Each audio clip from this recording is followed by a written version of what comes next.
What we want to do is get off of this particular track and move on to a different point, though I do wish to associate myself with the remarks that made earlier by my friend Mr. Knight and various other people. It's actually just you, isn't it?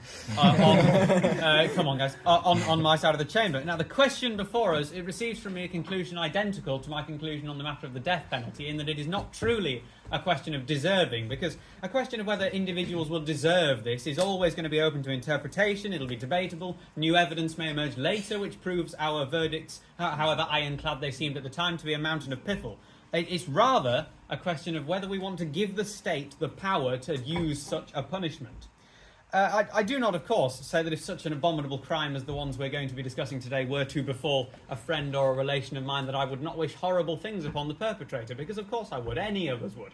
It's human nature. But it's besides the point when it comes to legislation.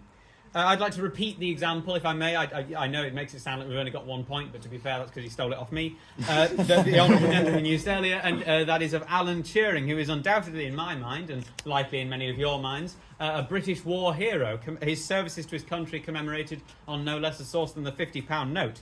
And yet, shortly after the war, for his sexuality and the exercise of it, he was condemned to a course of chemical castration that precipitated his suicide. Now, as has been addressed earlier, this is widely accepted as a side effect.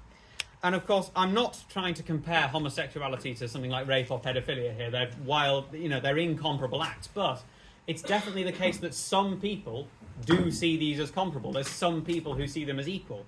And in the British Constitution, it's uncodified, and precedent is incredibly powerful. So if you give the power to the government, any government that is, to use chemical castration, who's to say that Turing's martyrdom would not be repeated if some far-right party were to assume office?